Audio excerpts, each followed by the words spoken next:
मेरा दुनिया में क्या काम और पर्पस है? किसी मित्र ने पूछा है।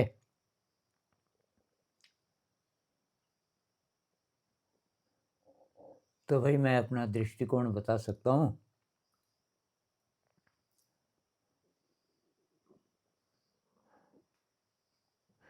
इसी से जुड़ा हुआ एक और सवाल है कि एक तरफ कहते हैं कि आ, हमारे ही अंदर परमात्मा है।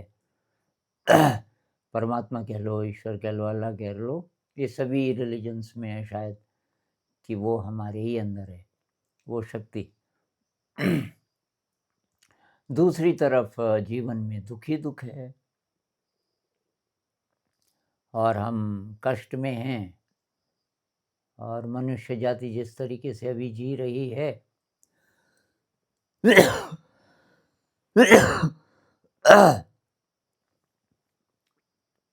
तो फिर डाउट्स आने लगते हैं। चाहे ये सब कुछ अगर परमात्मा की इच्छा से चल रहा है तो इतने युद्ध हैं और रोज लोग मर रहे हैं, छोटे मासूम इनोसेंट बच्चों को भी मारा जा रहा है। और बहुत समृद्ध लोग जो कि दुनिया के लिए बहुत अच्छा काम कर सकते थे, वो बहुत ही घटिया चीज़ों में लिप्त हैं, बहुत सारे। जैसे वो एप्स्टीन फाइल्स का आपको पता चला होगा, बहुत शॉकिंग। तो डाउट्स आने लगते हैं और जब ज़्यादा डाउट्स आ जाते हैं तो कुछ लोग निहिलिस्ट भी बन जाते हैं कि भाई कुछ नहीं है। दूसरी तरफ ये हमारे ऋषि मुनि हैं और इनलाइटेंड लोग हैं, जैसे रमण महर्षि हैं, कि सब कुछ ईश्वर की ही इच्छा से चलता है, जो भी हो रहा है वही होना था।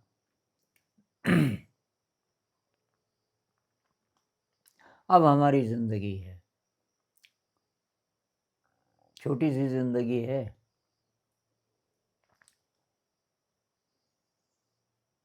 आजकल पूरी भी ज़िंदगी तो कितनी है, 70, 80, 90, 90 तक बहुत कम लोग पहुंचते हैं। इतनी सी ज़िंदगी है जिसमें से काफ़ी सारी चली भी गई, तो कैसे जिए?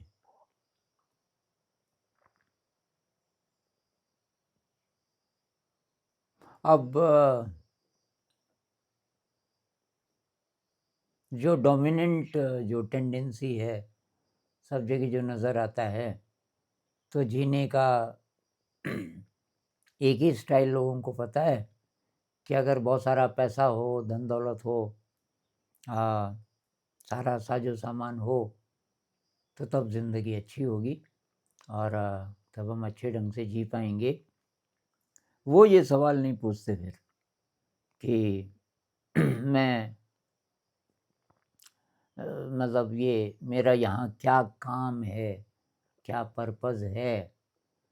ये वो लोग, अब वो कितने लोग हैं तो शायद बहुत ज़्यादा, 100 में से एक कोई होगा जिसकी तलाश है। तो कह सकते हैं लगभग 99% से भी कुछ ज़्यादा तो ऐसे ही लोग हैं शायद,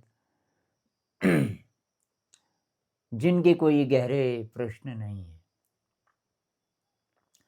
जो कैटरपिलर की ज़िंदगी जी रहे हैं। उनको खाने के लिए चाहिए, उपभोग के लिए चाहिए। और ये जानवरों का वही होता है ना, वो कहते हैं कि सेक्स, एग्रेशन एंड हंगर, ये बेसिक इंस्टिंक्ट्स हैं एनिमल के। और इंसान के भी, जब वो एनिमल लेवल पे जीता है और बस इसी भाग दौड़ में हो रहता है। जिनके पास है अपॉर्चुनिटी, बहुत सारा पैसा जुटा लेते हैं, सुख साधन जुटा लेते हैं, इंद्रिय सुख में लिप्त रहते हैं। फिर बुढ़ापा आता है, तो जिनके पास ज़्यादा पैसा है तो ज़्यादातर वो हॉस्पिटल में मरते हैं, हॉस्पिटल में, हॉस्पिसेस में, लेकिन बहुत व्याकुल, बहुत व्याकुल। क्योंकि ये सोचा नहीं था कि मरेंगे भी कभी, और जब मरेंगे तो ये काम नहीं आएगा जो जो हमने अपनी सुरक्षा के लिए और अच्छी ज़िंदगी जीने के लिए जुटाया था, वो सब काम नहीं आ रहा है। तब ये सवाल आएंगे भी, तो अब तो बहुत देर हो गई।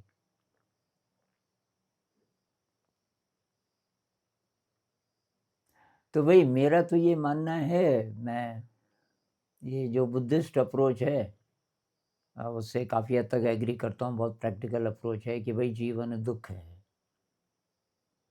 अब परमात्मा है, ईश्वर अल्लाह है, वो चला रहा है, तो विश्वास है ना। तो ये तो सीधे पता नहीं चलेगा, इसका तो एक्सपीरियंस अगर हो जाए तब तो ठीक है। जब तक एक्सपीरियंस न हो तो दूसरे नंबर पे फिलॉसफी है। फिलॉसफी भी तभी काम करेगी जब आपका विश्वास है उस पर 100%, कि भाई अनुभव नहीं है मेरा लेकिन मैं विश्वास करता हूँ, और तब हम फिलॉसफी से काम चला लेते हैं। जो लोग ये रिलीजियस स्क्रिप्चर्स पढ़ते हैं, कई लोगों को वेद पूरे पूरे याद हैं, अनुभूति नहीं है कोई। वेद जो बोल रहे हैं उसका अनुभव नहीं है।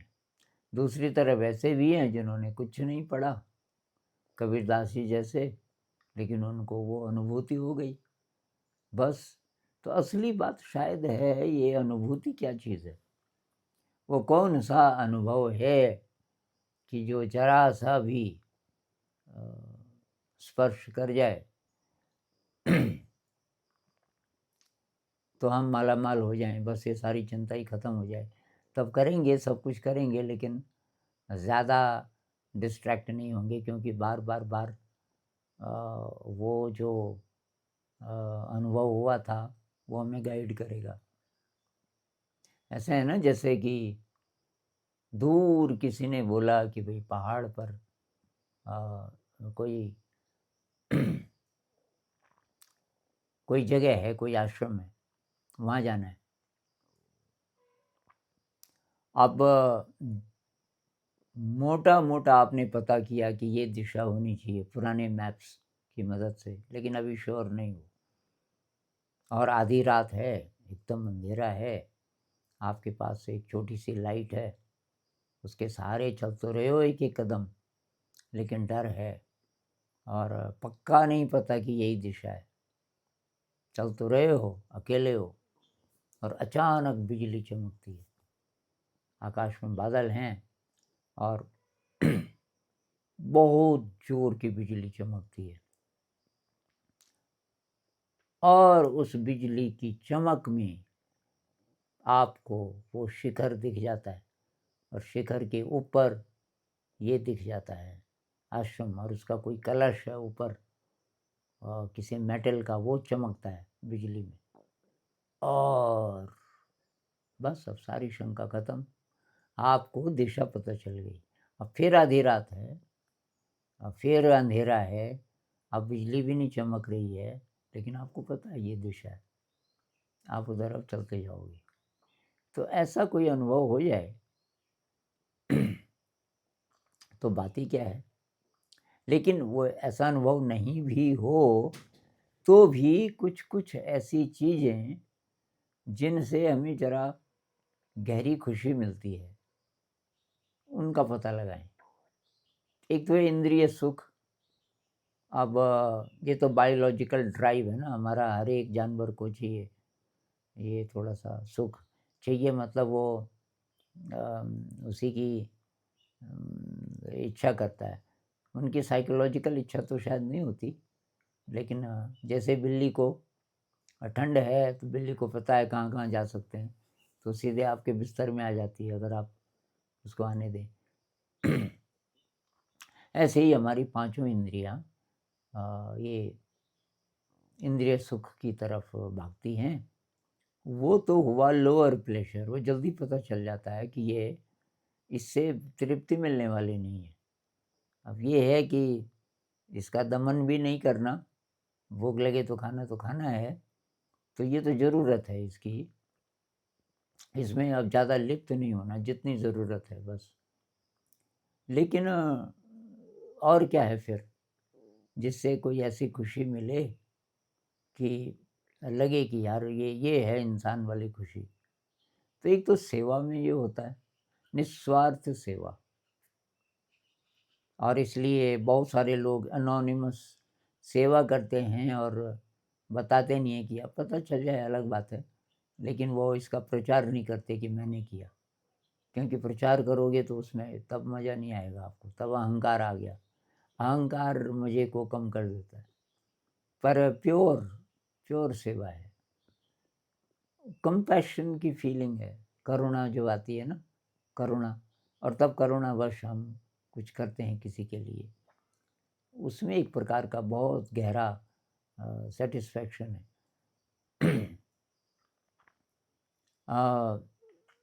उसी तरीके से अड़चन क्या है हमारी गहरी खुशी में, बाधा क्या है? तो अगर हम सीखेंगे ज़िंदगी से, अपने अनुभवों से, तो हमें पता चल जाएगा कि ये जो नेगेटिव इमोशन है ये मेरी एनर्जी चूस देते हैं। और ये जो जो खुशी हम बोल रहे हैं इंसान वाली, इसके लिए एनर्जी चाहिए, ज़्यादा एनर्जी चाहिए। तो वो एनर्जी कैसे बचेगी ये पता चलना शुरू होता है कि भाई वो खर्च होती है नेगेटिव इमोशन में। अब हताशा, निराशा, सेल्फ पिटी, मैं बेचारा, मैं ही रह गया पीछे, सब आगे निकल गए। जो मेरे साथी थे कई मंदबुद्धि थे, बहुत गड़बड़ इंसान थे, वो देखो आगे निकल गए, वो मालामाल हो गए, बहुत पैसा है उनके पास, मैं बेचारा। ये बीमारी है एक तो। वे कहाँ निकल गए? कोई आगे पीछे नहीं है, तुम अंदर से इन्फिनिट हो। ये कब पता चलेगा कि मेरे अंदर बहुत एनर्जी है, मेरे अंदर बहुत खूबसूरती है, बहुत क्रिएटिविटी है, मैं बहुत ज़्यादा सेवा कर सकता हूँ, अच्छे काम कर सकता हूँ। पता कैसे चलेगा? जब करना शुरू करेंगे। क्योंकि हमें पता ही नहीं मेरे अंदर क्या खूबसूरती है जब तक मैं करना शुरू न करूँ छोटी छोटी चीज़ें। तो ये बाधाएं हैं, हताशा, निराशा, गुस्सा, खीज, आक्रोश, लालच, ईर्ष्या, ये सब ये खुद ही पता चल जाएगा जब हम ये देखेंगे मेरी एनर्जी कब कब गड़बड़ होती है, कब कब मन व्याकुल होता है, हम किस स्थिति को अच्छा मानते, कब हमें अच्छा लगता है। जब मन शांत हो, उत्साह से भरा हो, अच्छा अच्छा लगे मन में, तो उसमें बाधा क्या है? गुस्सा आ गया, व्याकुल हो गए, निराशा आ गई, डर लग गया। तो ये सारे इन चीज़ों से कैसे दूर रहें? तो शक्ति बढ़ानी पड़ेगी। शक्ति तो बहुत है, लेकिन उसके लिए कुछ करना पड़ेगा। क्या करें? तो ये ध्यान भी भाई उसी के लिए है। ध्यान का अभ्यास करने से शक्ति बढ़ती है।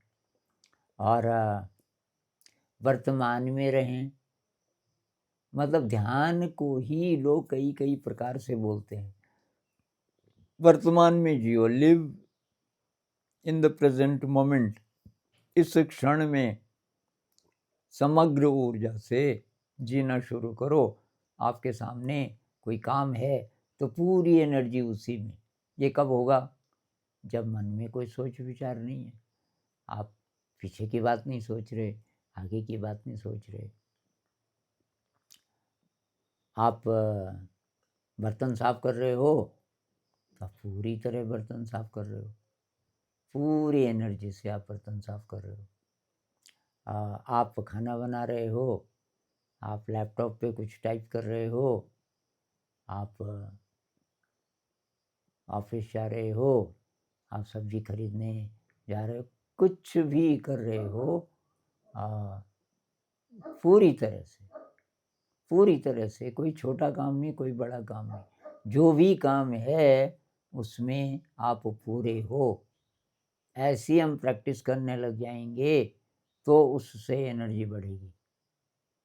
जैसे बर्तन साफ करने हैं, जैसे हमारे यहाँ नियम है भाई अपने अपने बर्तन खुद साफ करेंगे। अब मेरे बर्तन ज़रा ज़्यादा होते हैं। एक तो मेरे लिए खिचड़ी बनती है, वो अलग से बनती है, मुझे कई चीज़ें डाइजेस्ट नहीं होती, तो खिचड़ी, तो जो खिचड़ी जिस कुकर में बनती है उसको मैं खुद ही साफ़ करना चाहता हूँ। क्योंकि वो केवल मेरा ही खाना बना उसमें। एक पैन, उस पैन में मैं धीरे-धीरे गरम करके खाता रहता हूँ। आग जलती रहती है, लकड़ी की आग, तो मुझे अच्छा लगता है। अब वो पैन भी है, फिर थाली है, कटोरी है, चम्मच हैं, अ, ये सब है। अब मुझे धोना है इसको। 2 अप्रोचेज़ हो सकती हैं। एक तो मैं सोचूँ कि यार ये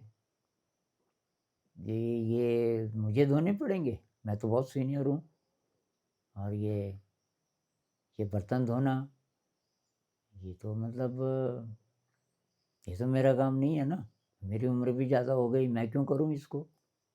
एक अप्रोच ये। दूसरी अप्रोच ये, जो बुद्धिस्ट अप्रोच भी है, वो कहते हैं कि ये ध्यान का अवसर है। ये जो एक तो सफाई हो रही है, मन को अच्छा लगता है जब हम किसी गंदी चीज़ को साफ करते हैं।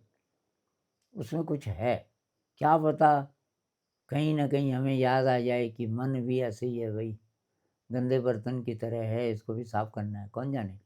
लेकिन बर्तन साफ करना बहुत रेयर अपॉर्च्युनिटी है। मैं 1-2 और वीडियोज़ में बोल चुका हूँ, जिन-जिन घरों में अगर आप मदद लेते हो किसी और की, कि कोई काम करने वाली आती है, बर्तन साफ करती है। अगर तो टाइम नहीं है आपके पास, इतने बिज़ी हो तब बात अलग है, या बहुत ही ज़्यादा बर्तन हो जाते हैं। लेकिन अगर रोज़ आप थोड़ा ना थोड़ा बर्तन साफ करो, 2-3 थालियाँ आप साफ कर लो अगर बड़ा परिवार है। अकेले हो तब तो अपने सारे बर्तन आप ही कर लो, थोड़ा टाइम निकालो और उसको मेडिटेशन बनाओ, तो ये दूसरी अप्रोच है। बर्तन साफ करना हो, टॉयलेट साफ करना हो, अ, कोई भी काम हो, उसको क्रिएटिविटी क्या है? जब मन एकदम साफ है, मन में कोई आगे-पीछे की बात नहीं है, तब आपका मन क्रिएटिव स्टेट में है। ज़रूरी नहीं कि उस स्टेट में आप पेंटिंग बनाओ और गाना गाओ, और जिनको क्रिएटिव माना जाता है जिन चीज़ों को, वो करो। कुछ भी काम आप करोगे उसमें एक ताज़गी होगी, एक फ्रेशनेस होगी, और आपको उससे खुशी मिलेगी। तो बात तो बहुत सिंपल है, कुछ भी करो, आप पूरी तरह से वही कर रहे हो, कुछ भी करो। एक ज़ेन साधु के पास कोई गया और उसको बोला कि जी क्या फ़िलॉसफ़ी है आपकी ज़िंदगी की? क्या है ज़िंदगी? तो वो मुस्कुराए, उन्होंने कहा एक कुआँ है, उससे मैं पानी खींचता हूँ, और लकड़ियाँ हैं, इधर-उधर जंगल से मैं इकट्ठी कर लेता हूँ, लकड़ियों में मैं खाना बनाता हूँ। चुप हो गए, तो जो पूछने वाला था, उसने कहा मैंने तो कुछ और प्रश्न पूछा था, कि नहीं, उसी का जवाब दिया मैंने। आपने बोला जीवन की फ़िलॉसफ़ी क्या है? हाँ, कि आप तो बोल रहे हो मैं पानी खींचता हूँ और मैं खाना बनाता हूँ। अरे कि बस यही फ़िलॉसफ़ी है। जो काम कर रहे हो, बस वही कर रहे हो। मेरी यही फ़िलॉसफ़ी और कुछ नहीं है। बाकी जो बड़े-बड़े प्रश्न हैं, वो तो डिबेटेबल है ना, क्योंकि आपका अनुभव तो है नहीं। 2 आदमी बात कर रहे हैं, एक का है अनुभव, दूसरे का नहीं है, तो वो अपना अनुभव उसको थोड़ी समझा सकता है। बोल सकता है, बोल सकता है, लेकिन बोलने से अब वो समझेगा कि नहीं समझेगा बहुत मुश्किल है। तो वो कहते हैं कि जो बड़ी-बड़ी फ़िलॉसफ़ीज़ हैं वो छोड़ो, जो काम कर रहे हो आप प्रैक्टिकल तो करो इसका पहले। 1 दिन कर लो बस। सुबह से रात तक आप जो कुछ भी करते हो, उसको पूरे मन से करो और देखो क्या रिज़ल्ट्स आते हैं। मन में कुछ नहीं, कोई सवाल नहीं, कोई प्रश्न नहीं।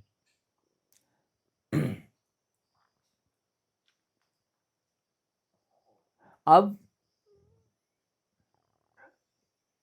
फिर भी अब बातचीत चल रही है तो कुछ कुछ ऐसी अप्रोचेस जो मदद कर सकती हैं। जब बहुत ज़्यादा सवाल आते हैं ना, इतना आसान तो है नहीं है जो मैं बोल रहा हूँ कि भाई पूरी तरह से हर काम करो, क्योंकि मन तो अभी मानेगा नहीं। तो कुछ चीज़ें जो जिससे मुझे मदद मिली, एक तो ये कि हम ये, अगर हमारे अंदर परमात्मा है, हमारी ये हालत कैसे हो गई? मतलब हम इतने दुखी कैसे हो गए? ऐसे ऐसी घटिया ज़िंदगी कैसे जीने लग गए? गड़बड़ ही गड़बड़। तो कहते हैं कि हम पहले प्योर थे। ये क्रिश्चियनिटी में भी कहते हैं, हिंदुइज़्म में भी, बुद्धिज़्म में भी कहते हैं कि पहले हम एकदम प्योर थे। क्रिश्चियनिटी में कहते हैं ना, एडम और ईव एकदम प्योर थे और उनमें कोई काम वासना नहीं थी। दोनों में अति प्रेम था। दोनों साथ रहते थे, कपड़े नहीं पहनते थे, नंगे रहते थे, क्योंकि कपड़ा भी तब आया जब इंसान के अंदर काम वासना आई।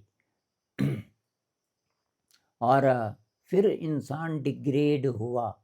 क्रिश्चियनिटी में वो जो कहानी है ना कि उसने वो फल खाया जो नहीं खाना चाहिए था और उसको खा के काम वासना आई वगैरह। फिर वो इस धरती पे भेजे गए और कि हम उनकी संतान हैं। मतलब जो डिग्रेडेड ह्यूमन बीइंग्स हैं इस धरती पे जो आए, उनकी जो आगे संतानें हुई और आगे पीढ़ी दर पीढ़ी वो डिग्रेडेशन ट्रांसफ़र होता गया। बल्कि उतार कभी और डिग्रेडेड हो गए, कभी थोड़ा-सा ठीक हुए। ऐसा करते, करते, करते वो कहते हैं फिर ये ईसा मसीह आए, जीसस आए, उन्होंने रास्ता बताया कि आप वापस उसी स्टेट पे पहुंच सकते हो। ऐसे ही बुद्धिज़्म में भी कहते हैं कि एकदम प्योर थे पहले, लेकिन फ्री विल था। फ्री विल के कारण वो जो देवता जैसे लोग थे, वो इस मृत्यु लोक में आने लगे और यहाँ के लोगों से इंटरैक्शन करने लगे और धीरे धीरे धीरे कुछ ऐसे काम करने लगे अपने लालचवश, जैसे कि ये काम वासना में लिप्त होने लगे यहाँ के लोगों के साथ और फिर वो डिग्रेड हो गए। तो तब वो अपने लोक में नहीं जा पाए, तो यहीं रहने लगे। और तो ये दूसरा व्यू है, बुद्धिस्ट भी, कुछ हिंदू व्यू भी, कि पहले हम प्योर थे। अब जो भी कारण रहा हो लेकिन इम्प्योर हैं, ये बात तो आती है। हर एक रिलीजन में ये बात आती है कि हम इम्प्योर हो गए, हमारे अंदर कुछ दुर्गुण हैं, इसलिए हम दुखी हैं। वो दुर्गुण अगर ना हो, हम साफ कर दें, तो तब हम दुखी नहीं होंगे। तो बुद्धिज़्म में कहते हैं दुःख है जीवन में। दुःख इसलिए है कि कामना है, तृष्णा है, साइकोलॉजिकली हम डिपेंडेंट हैं दुनिया पे। साइकोलॉजिकल डिपेंडेंस, फिज़िकल तो है, जब तक ये शरीर है हम निर्भर हैं बाहर की चीज़ों पे, रोटी है, कपड़ा है, मकान है, इत्यादि इत्यादि, ये सब चाहिए। लेकिन साइकोलॉजिकल जो है वो है प्रॉब्लम। साइकोलॉजिकल डिपेंडेंस दुनिया पे क्या है कि मेरा नाम हो, मेरा सम्मान हो, मैं कुछ बड़ा करूं, मेरा काम दिखे दुनिया में, लोग बोलें वाह जी वाह। मैं अच्छा काम करूं, मैं सेवा करूं, चाहे ना दिखूं, ये तो अच्छी बात है। लेकिन मैं ऐसा कुछ करूं कि मैं दिखूं। तो अगर आप सेवा भी कर रहे हो इसलिए कि मैं दिखूं, तो गड़बड़ हो गई। इससे प्योरिटी नहीं आएगी, क्योंकि आप ईगो को बढ़ा रहे हो। बहुत लोगों का होता है मैं कुछ बड़ा करूँगा, बड़ा वही कौन बोलेगा उसको? दुनिया। तो आप तो अपनी ईगो को बढ़ा रहे हो। वो काम चाहे समाज के लिए अच्छा हो, आपके लिए अच्छा नहीं है, क्योंकि आपका अहंकार और बढ़ गया। आपके और आपके हायर सेल्फ के बीच या परमात्मा के बीच, ईश्वर अल्लाह जो भी कहना है, उसकी उस बड़ी शक्ति के बीच जो मैल का पर्दा है, उस पे आपने और ज़्यादा मैल चढ़ा दिया, तो फ़ायदा क्या हुआ? तो भाई बुद्धिज़्म के अनुसार ये शुद्धिकरण का प्रोसेस है। पहले शुद्ध होना है, शुद्ध होने का सारा तरीका फिर बुद्ध ने बताया। और वो इतना अलग तरीका नहीं है, वो आपको और भी रिलीजन्स में मिल जाएगा। ये कई रिलीजन्स में है कि इस वेसल को पहले साफ करना है, पात्र को पहले ठीक करना है, अपने माइंड को। माइंड जो है उसने ये लागा चुनरी में दागी बन गया माइंड। मतलब हमने अपने और परमात्मा के बीच में कोई बाधा खड़ी कर दी। घूंघट के पट खोल, वो जो भजन है वही है घूंघट, तुझे पिया मिलेंगे। घूंघट क्या है? हमने जो मैल का आवरण बना दिया, मैल का एक दीवार बना दी, और अब पार दिखता ही नहीं है।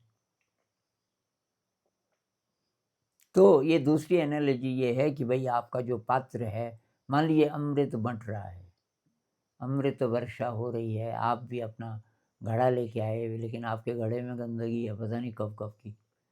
उसमें अमृत गिरेगा तो अमृत का स्वाद नहीं आएगा, क्योंकि उसमें जो पहले का गंध है ना, उसके साथ मिलके वो अमृत भी गंदी जैसा हो गया।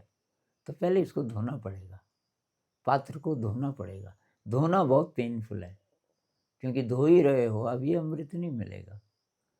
जब तक बहुत अच्छी तरीके से धो नहीं लेते, तब तक आपके लिए अमृत का स्वाद एक तरीके से आएगा नहीं, अमृत का स्वाद। तो इसको साफ करने का जो प्रोसेस है बहुत पेनफुल, बहुत ज़्यादा एनर्जी चाहिए, बहुत ज़्यादा पेशेंस चाहिए। और जब वो साफ हो जाएगा तब आप बोलोगे कि भाई बहुत आसान है, कुछ नहीं है, बस पात्र को साफ करना है, बाकी तो अमृत ही अमृत वर्षा हो रही है। क्या लक्ष्य ये है कि तब हम इतने प्योर हो जाएंगे कि दोबारा जन्म नहीं होगा और हमें निर्वाण प्राप्त हो जाएगा, मोक्ष प्राप्त हो जाएगा? इसमें भी अलग अलग व्यूज़ हैं। रविंद्रनाथ टैगोर जी का व्यू क्या है? वो भी एनलाइटेंड थे, बहुत कम लोगों को पता है। एनलाइटेंड कह लो, अवेकंड कह लो, जो भी टर्म आपको अच्छी लगे, पर वो 22 साल के थे जब उनको एक बहुत विराट दिव्य अनुभव हुआ। और तो वो कहते हैं कि ये जो पुनर्जन्म है ये फिर अवसर है। म्यूज़िक बदल गया, जैसे डांस करते हैं हम किसी पार्टी में, तो एक गाना चला, उस पर आपने डांस किया, अब गाना बदला, तो ये गाना बदलता है।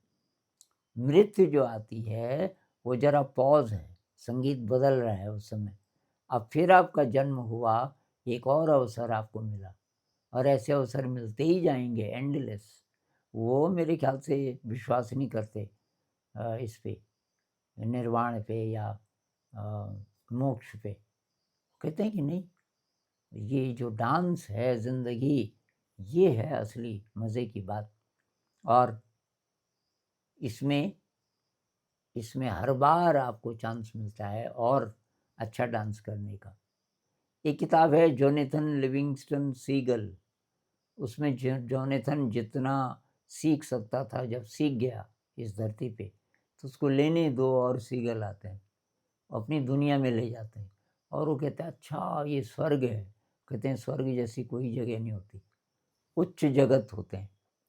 आप जहाँ आए हैं यहाँ से आप और ज़्यादा सीख सकते हो, ऐसे ही फिर और भी जगत है।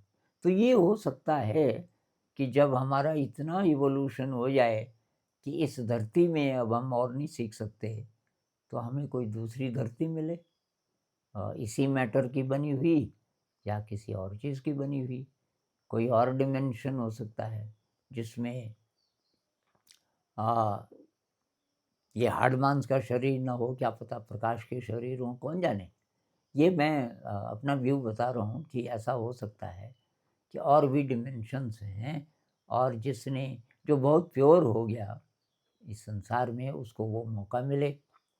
और ये जो बुद्धिज़्म में, महायान बुद्धिज़्म में ये कॉन्सेप्ट है ना बोधिसत्व, कि जब आप अति प्योर हो जाते हो, मृत्यु के बाद की आपको वो चांस मिलता है कि भाई आप बहुत प्योर हो गए, आप किसी और अच्छी जगह जाना चाहते हो, या आप पैदा ही नहीं होना चाहते, या कि क्या चाहते हो, और कि जो बोधिसत्व होते हैं वो यहीं आना चाहते हैं इस दुख भरी दुनिया में।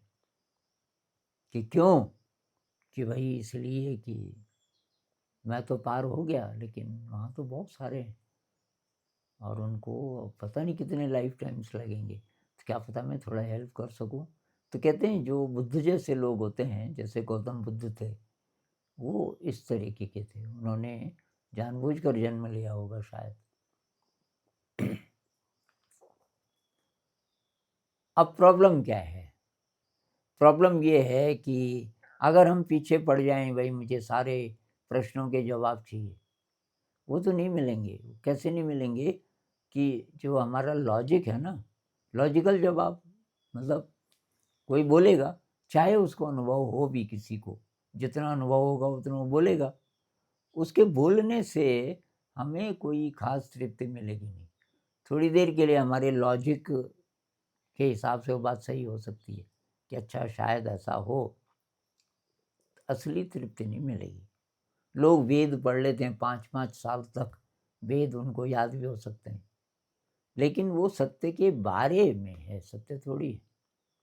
इसीलिए वेदांत आया ना, कि नेति नेति, ऐसा नहीं है 5 साल तक जो आपने पढ़ा ऐसा, लेकिन है नहीं, उसके बारे में पढ़ा। वो एक वो स्वामी है ना, अंग्रेज स्वामी रामदास जी, तो उन्होंने एक किताब लिखी, बी हियर नाउ। पूरी किताब के अंत में, अंतिम पेज में है, painted cakes do not satisfy. भाई भूख लगी आपको, कोई केक दे दे, लेकिन वो केक असली केक नहीं है, पेंटेड, पेंट किया हुआ है। मान लीजिए कि गत्ते के केक हैं, उसमें ऊपर से पेंट का रंग ऐसा कि बिल्कुल असली केक लग रहे, उसको तो खा ही नहीं सकते आप ना। खा भी लोगे तो उससे थोड़ी मिटेगी भूख, आपको तो असली केक चाहिए। असली नहीं मिलेगा भाषा से, भाषा से आपको थोड़ी प्रेरणा मिल सकती है, लेकिन असली तो आप ही के अंदर की यात्रा से आपको मिलेगा। लेकिन टैगोर जी का क्या कहना है कि सेवा, क्रिएटिविटी और प्रेम, प्रेम का एक्सप्रेशन, प्रेममय बना दो पूरी ज़िंदगी को, क्रिएटिविटी, क्रिएटिव बना दो, और सेवा, जितनी सेवा आप कर सकते हो, सेवा में वो जॉय है। सेवा अगर आप बिल्कुल प्योर मन से करने लगो तो उसमें और ये सब डिवाइन क्वालिटीज़ हैं। ऐसा करने से थोड़ा थोड़ा थोड़ा हमें परमात्मा की झलक मिलती है, क्योंकि ये उनके एट्रीब्यूट्स हैं। हम उस हिसाब से जीने लग गए जो कि परमात्मा की क्वालिटीज़ हैं, क्योंकि परमात्मा क्रिएटिव है। हम कहते हैं ना कि रचनाकार है, क्रिएटिव है, सृजनहार, सृजन करने वाला है, तो क्रिएटिव है। और सेवा, सेवा, ये पूरा ब्रह्मांड हमारी देखभाल कर रहा है, हमारी सेवा कर रहा है, तब हम जिंदा हैं। और प्रेम, तो इन गुणों को हम बढ़ाते जाएं। और तो काहे के लिए आए?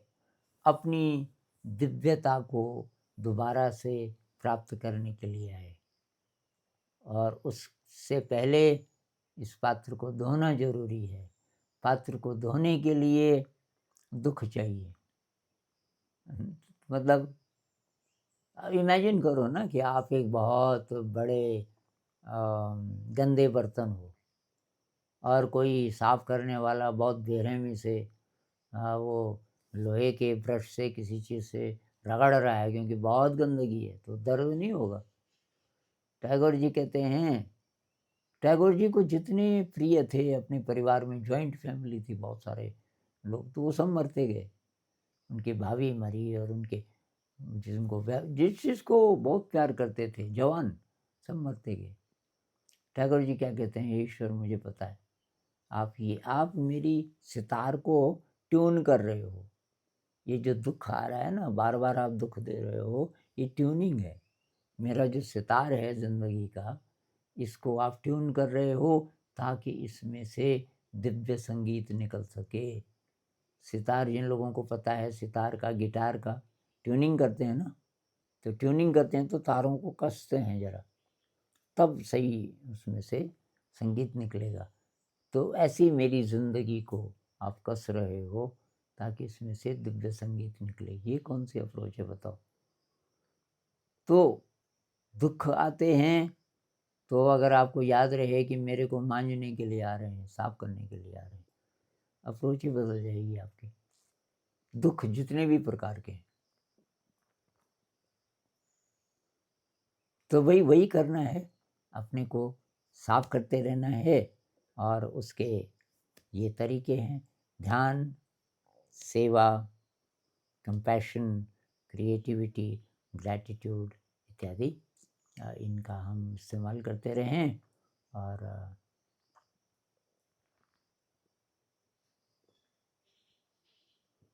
और बाकी विश्वास कि जो भी चल रहा है,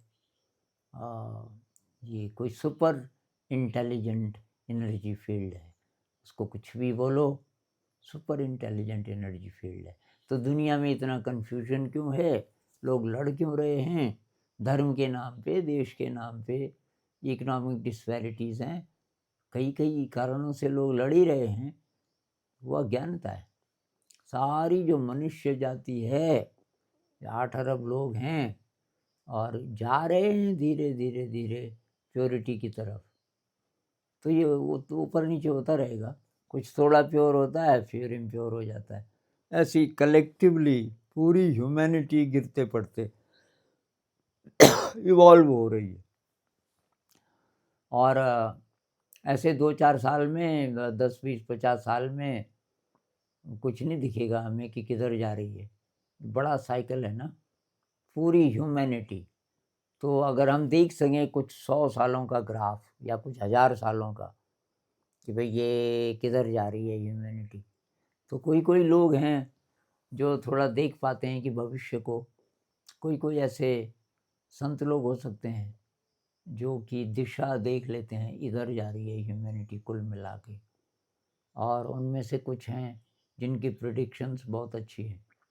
वो कह रहे हैं कि आने वाले समय में, अभी 40-50 सालों में ही ये दुनिया कुछ और ही होगी, बहुत अलग प्रकार की। और इंसान का जो लाइफस्टाइल है वो काफ़ी अलग प्रकार का होगा। अच्छा, मतलब अभी की तुलना में, ऐसा बोल रहे हैं।